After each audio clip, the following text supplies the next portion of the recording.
Hello guys, it's me Eddie and I'm here to teach you how to use Kirchhoff's law sa pag-analyze ng circuit. But before Kirchhoff's law, we need to familiarize first itong tatlong components ng ating circuit, which is the branch, nodes, at saka loops. When we say branch, it is a single element katulad ng voltage source, current source, and also resistor. Halimbawa, dito sa circuit natin, makikita natin dito ang 6 na branches. So, saan ba dyan? Itong total voltage. We have also the resistor 1, 2, 3, 4, at saka 5. So, any two terminal element, matatawag natin yan na branch. Next, dito tayo sa nodes. So when we say nodes, it is a point of connection between two or more branches. So halimbawa ng node natin is ito, node A. Bakit matatawag natin yung node? It's because our branch total voltage and resistor 1 are connected at that point. So matatawag natin yung node. Ito rin, we have also the node B, wherein the terminals of R1, R2, and R3 are connected. We have also node C, and also node D. Yan. So, si node pala guys is not just a point, no? It could be also a line as long as walang element sa kanya. So, that's how we classify a node. Dito tayo sa loop. Okay. Pag sinabing loop, it is any closed path in a circuit. So halimbawa, ito, starting from point A, point B, C, at saka D. So ito, pwede itong matawag na loop because it will close a path from point A, B, C, D, at saka balik na naman sa A. Pwede din tayong mag-loop, halimbawa dito sa B, E, F, C, at saka B. Ganyan. Pwede din dito sa E, G, at saka H, then F, then balik naman sa E. Pwede din tayong mag-outer loop. Halimbawa, starting tayo sa point A, then we can go to point B, point E, then F, C, D, at saka balik naman sa A. Or, pwede din tayo mag-start dito sa B, then patungo sa E, G, H, F, C, then balik na naman sa B. So, yan yung classification ng loop. Since familiar na tayo sa tatlong components ng ating circuit, we can now proceed in familiarizing the laws of Kirchhoff's. So, si Kirchhoff's may dalawang law. One is itong tinatawag na Kirchhoff's current law, also known as KCL. So, it states that the algebraic sum of currents entering a node is equal to the sum of currents leaving the node. Halimbawa, dito sa node A. So, as we observe, current I1 and I2 are entering in node A. So, if we sum up the two current, so we have I1 plus I2, that is equivalent to the current that are leaving in the node A. So, ano ba yung current na palabas ng node A? So, as we can observe, that is the current I3. So, through this, makakuha tayo ng equation. Another is, halimbawa, dito sa node B. So, sa node B, ano ba yung equation na pwede nating makuha? So, sa node B, makikita natin na papasok si current I3. So, we have I3. And aside from I3, there's no other current that will go to the node. So, equal sign na tayo. Then, ano ba yung mga currents na palabas ng node B? So, that will be current I4 and current I5. So, that's how we get the equations using KCL. Now, let's proceed to the second law of Kirchhoff's, which is the Kirchhoff's voltage law, or also known as KVL. So, i-correct muna natin. Yan. So, sabi ng KVL, the algebraic sum of all voltages around a closed path or loop is equivalent to 0. So, halimbawa, yung loop natin kanina, loop A, B, G, at saka H.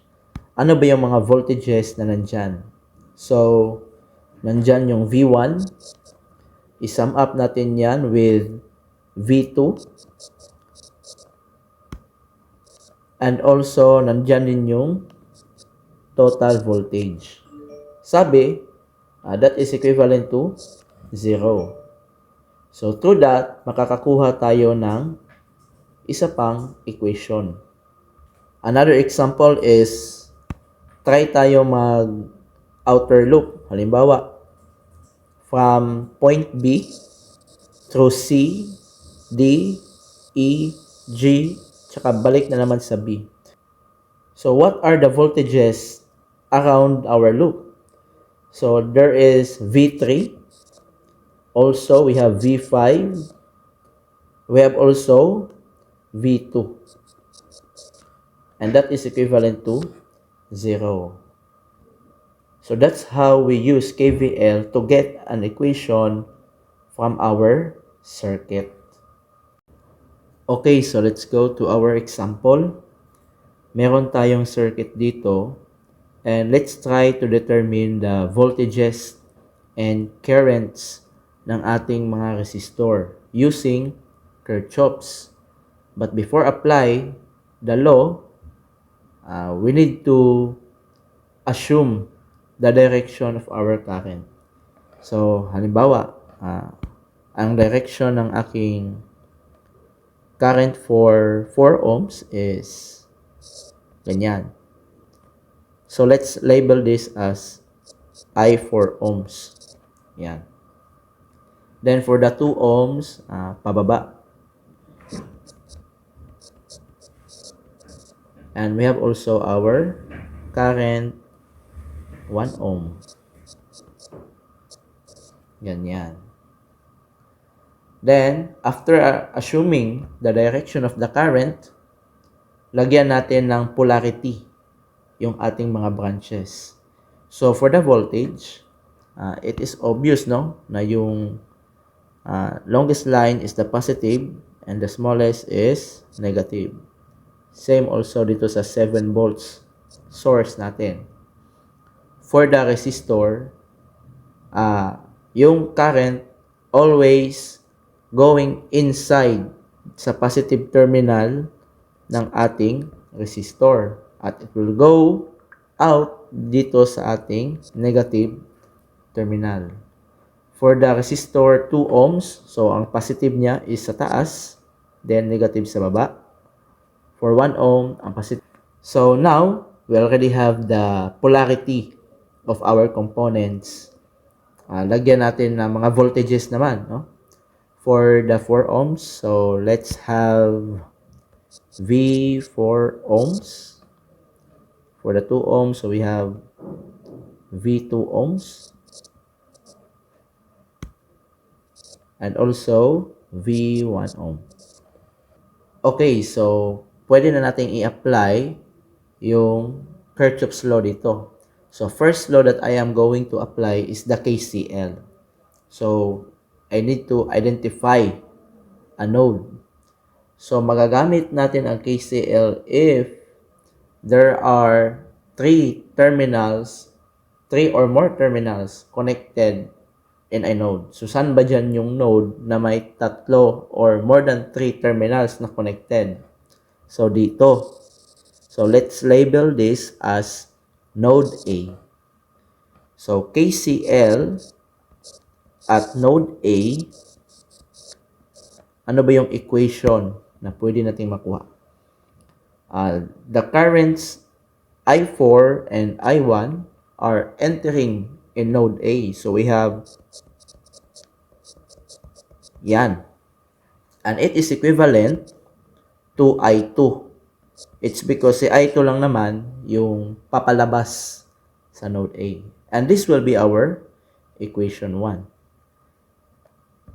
But i-arrange muna natin itong equation natin. Siguro much better if we arrange this as I1 first, then followed by I2. So pag i-transpose natin si I2, this will become negative I2, then positive I4. And this is equivalent to 0.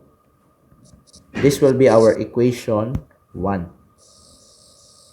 Since we have 3 unknowns sa ating equation, ibig sabihin, we need 3 equations to identify these unknowns. So, saan tayo pwedeng kumuha ng dalawa pang equation? So, we can get that through KVL. So, pwede tayong mag-loop dito. Actually, we can have 3 loops dito sa circuit natin. Pero dalawa lang yung kailangan. Let's say, yung first loop ko is dito sa first mesh. First mesh is from 28 volt source patungo sa ating 4 ohm resistor, then 2 ohms resistor, then closed loop na. Okay, so how do we construct our first equation?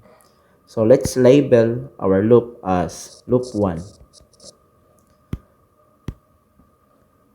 So KVL at loop 1, follow natin yung ating loop. Sa 28 volt source, we will go out at the positive terminal of it. So that's why sa ating equation, positive yung 28. Then as we follow the loop, we will get out sa negative terminal ng 4 ohms. So yung voltage ng 4 ohms should be negative. And follow further, we will get out to the negative of the 2 ohms resistor. So we have negative V2 ohms. And that's all the voltages, no, around our loop. So we will equate that to 0. Now, let's convert our voltages into currents. So ano ba ang value ng V for ohms? So using Ohm's law, we can get the value of that. So V for ohms is equivalent to 4 times the current that flow through it, I for ohms. Or I4 na lang, no? Para mas madali. For the V2 ohms, so that will be equivalent to 2 ohms resistor times the current of it, I2 ohms, or I2 na lang. Substitute these values, so we get 28 minus 4I4 minus 2I2 equals to 0. Now, let's arrange, no, our equation. So, yung mga variables, lagay natin sa left side, then yung mga constant doon sa right side. Okay? So, we have negative 4I4 minus 2I2 equals to negative 28. So, sa first equation natin, first is I1 followed by I2, then I4. So, dapat sa second equation natin, since wala tayong I1, mauna dapat si I2.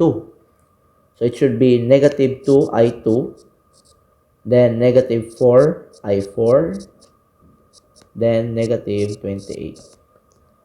And this will be our second equation. Yan. Okay, so let's proceed, no? Dito sa ating third equation. So, pwede tayo mag-outer loop. Pwede rin gamitin na lang natin yung second mesh, no? As our loop. So, sa ating second mesh, dito tayo mag-loop. So, magiging ganyan, no? And let's label this as loop 2. So, KVL at loop 2. Ano ba yung equation na makukuha natin dyan? Okay, so for loop 2, lalabas tayo sa positive terminal ng V2 ohms, no? So the V2 ohm should be positive. Then we will get out also the positive terminal ng 1 ohm. So the voltage of it should be positive as well.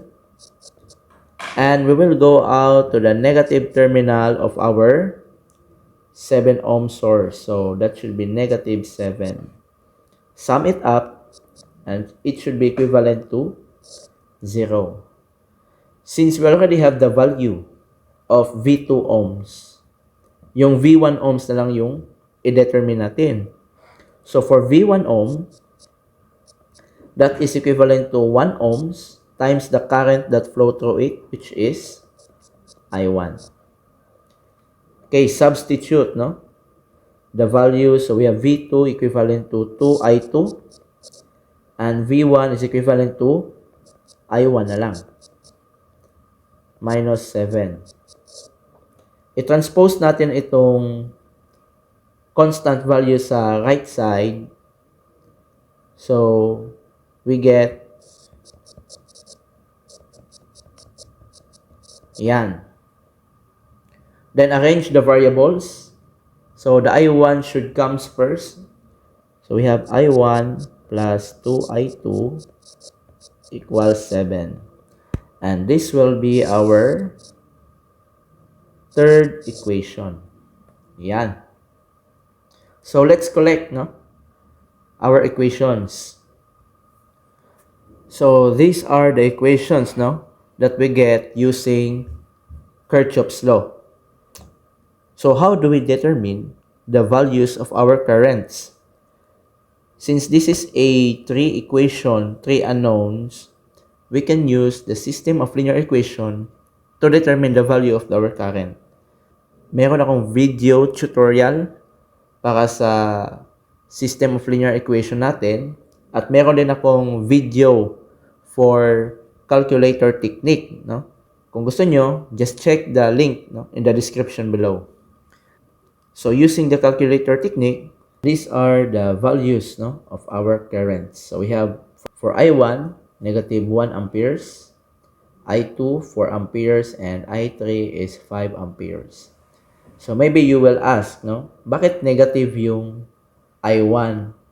It's because yung assume natin na direction for I1 is baliktad. So balik tayo sa circuit. So si I1, instead of going left, ang tamang direction niya should be going right. Okay? Now, using these currents, we can now determine the voltages of our resistance. So, for V4, by the way, mali yung subscript ko dito. It should be I4. So, for unahin natin yung V1. So, V1 should be 1 times I1. So, we have 1 times negative 1. So, 1 volt na pa lang yung 1 ohm resistor natin. For V2 naman, so we have 2I2. So, we have 2 times 4. So, that is equivalent to 8 volts. And for V4, we have 4 times I4. And that is equivalent to 20 volts. Yan. So that's how we use Kirchhoff's in analyzing our circuit.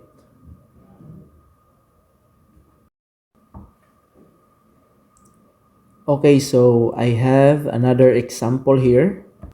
Dito sa pangalawang example natin, meron tayong circuit na may current source. Ito, which is equivalent to 4 amperes. And the flow of its current is going upward. No? So how do we solve this circuit using Kirchhoff's law na may current source? Ano? So first thing that we're going to do is ganun pa rin, mag-assume pa rin tayo ng direction ng ating mga currents. So halimbawa, ito yung direction natin. We have I5 going to the right. Then we have also for the second branch, maybe yan. Let's say this is I sub 32. Since naka-connected in series itong 3 ohms at saka 2 ohms, they have the same current lang, no? Then after that, we can determine the polarity of our resistors. So for the 5 ohms, dito yung kanyang positive. Then negative niya is sa.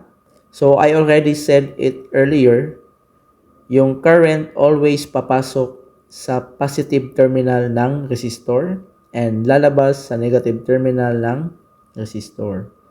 Therefore, sa 3 ohms natin, yung positive niya is dito sa left, then yung negative niya is sa right. Sa 2 ohms naman, positive sa taas, negative sa baba. Then, lagyan natin ng mga voltage. So, for 5 ohms, V5 na lang para mas madaling i-identify. Sa 3 ohms naman, V3, and sa 2 ohms, V2. Ganyan. So, first law that we're going to use is the KCL. So, we're going to apply KCL at node A. Ito yung makukuha natin na equation. We have I5. Okay? Si I5 is papasok sa node A as well as itong ating current source, no? So, plus 4. And the current that are leaving our node is the I32. Yan. So, let's rearrange our equation. Transpose natin itong isang current. So, magiging negative I32 na yan. And yung constant natin is magiging negative 4. And this will be our equation 1. In our equation, we observe that there are only 2 unknowns. So, expected natin na dalawa lang yung ating equations na kailangan. So, to get the second equation, we will apply KVL. In doing KVL, the current source should not be included sa ating looping. So, it means that hindi tayo pwede makaloop sa mga mesh natin. So, for example, dito, since sa loop is matatamaan yung current source, bawal tayo mag-loop dyan. As well as dito sa second mesh, hindi din tayo pwedeng makakaloop dyan. So, where do we can loop our second equation? So, pwede tayo mag-loop sa outer mesh natin, no? So, dito.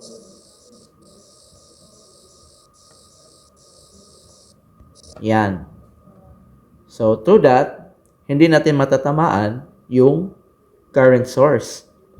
Now, at that loop, ano yung equation ang pwede natin makuha? Okay. So, start tayo dito sa voltage source. at the voltage source, we will go out at the positive terminal. So therefore, our 10 volt should be positive. Then, sa ating 5 ohms naman, we will go out at the negative terminal. So it should be negative V5. Then proceed tayo dito sa 3 ohms. In 3 ohms, lalabas tayo sa negative pa rin. So negative V3. Sa 2 ohms naman, negative pa rin. So negative V2. And let's equate this to 0. So pwede rin naman, i-transpose natin yung mga voltages natin sa right side para maging positive sila, no? So this will become 10 is equals to V5 plus V3 plus V2. Okay, so let's substitute, no, the value of the voltages. So ano ba ang value ng V5? V5 is 5I5. Yung V3 naman is 3I32. And we have the V2, 2I32. So we get 10 equals to 5I5 plus 5I32. We can write also the equation like this. So, bali, exchange lang sila ng position, no? Ganyan. And that will be our second equation. Yan.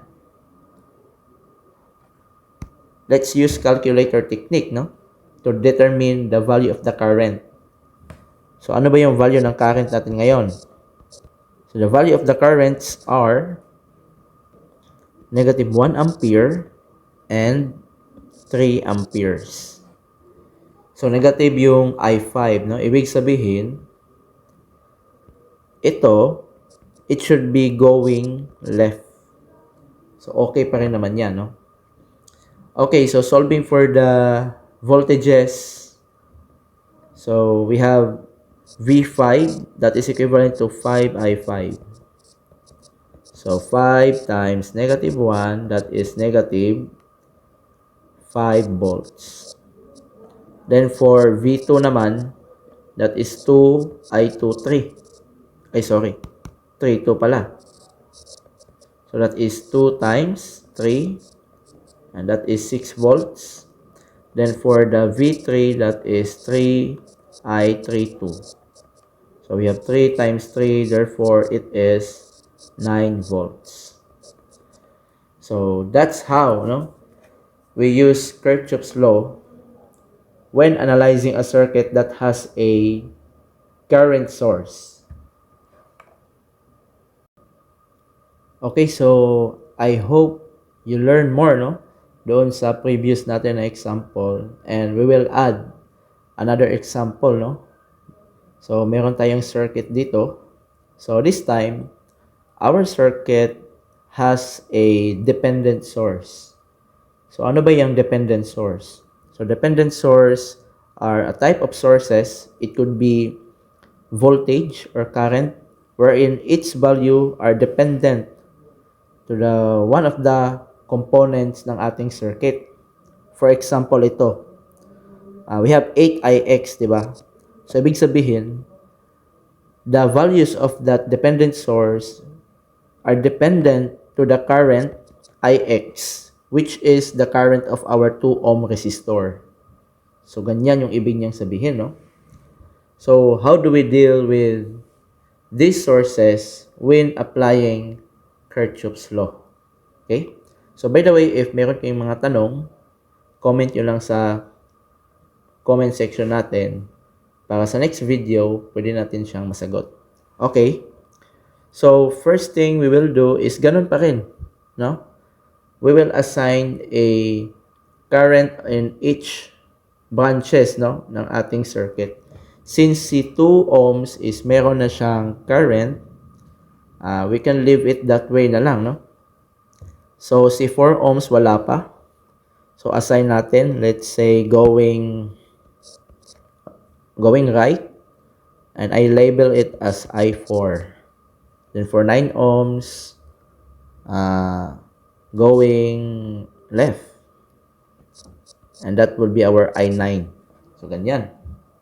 By the way, pag may dependent source pala, no, sa ating circuit, automatic, the circuit will give an initial variable for one of the components of our circuit, no? For this time, that is for the 2 ohms, no, which is the current Ix. Okay. So next is we will determine, no, the polarity of our branches. So for the sources, dependent or independent, they already have the polarity. But for the resistors, for the 4 ohms, the positive should be at the left, negative at the right. And for the 9 ohms, the positive is on the right, negative at the left. For the 2 ohms naman, since the current will enter below the resistor, so the positive is dyan sa baba. Then the negative will be on the upper terminal. So, ganyan. So, this time, current lang yung kukunin natin, no? Kasi, solving the voltages, you can do it on your own na. Okay? So, first thing we will do is apply KCL. So, I will apply KCL at this node.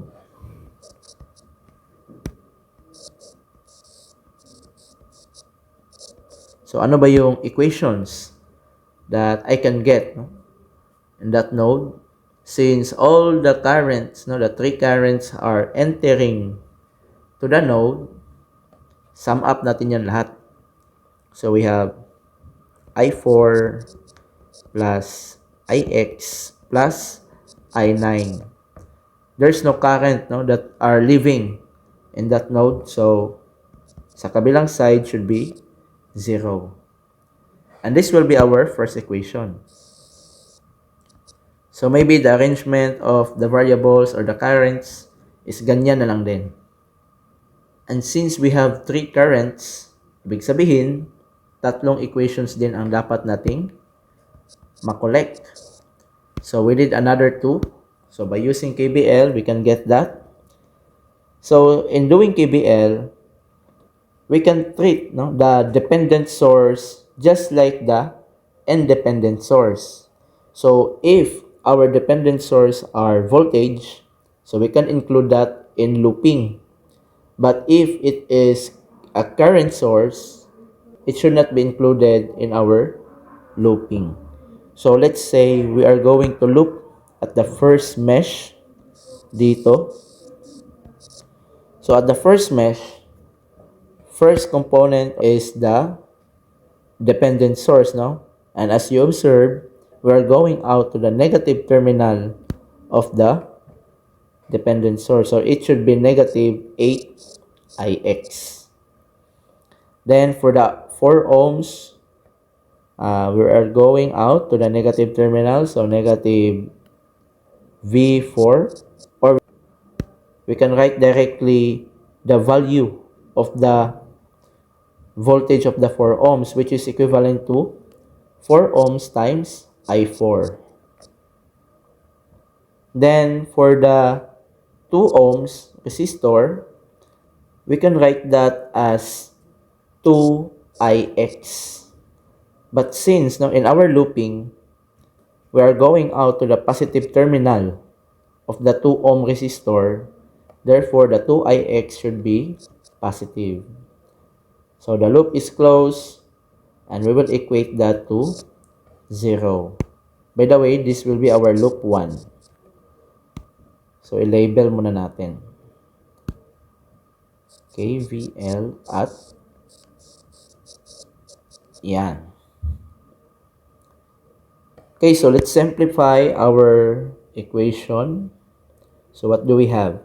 Meron tayong negative ix plus 2ix. So that should be negative 6ix minus 4i4. So rearrange this one. Dapat mauna yung i4. So we have negative 4i4 minus 6ix. And this will be our equation 2. Now, for the third equation, let's loop in the second mesh dito. Yan. So, at loop 2, let's label this as KVL at loop 2. Yan. So, what equation do we get? Since we are going out to the negative terminal of the 2 ohms, each voltage is equivalent to negative 2ix. Then for the 9 ohms, we are going out to the positive terminal. So positive 9 times its current I9. Then for the voltage source, negative terminal, so negative 10. Then closed loop equals to 0. So rearrange the equation. I think we get negative 2ix plus 9i9 equals, transpose the negative 10, so it will become positive 10. And this will be our third equation. Okay, so using these three equations that we get, what would be the value of our currents? Okay, so using the calculator technique, we get the values of our currents. So for I4, we have negative 6 amperes. Ix is equivalent to 4 amperes. And I sub 9 is equivalent to 2 amperes. And that's how you will use Kirchhoff's law when analyzing a circuit that has a dependent source. I hope you learned a lot from this video. If you like it, please like this video and subscribe to my channel. So that's all. See you again in my next video. Adios!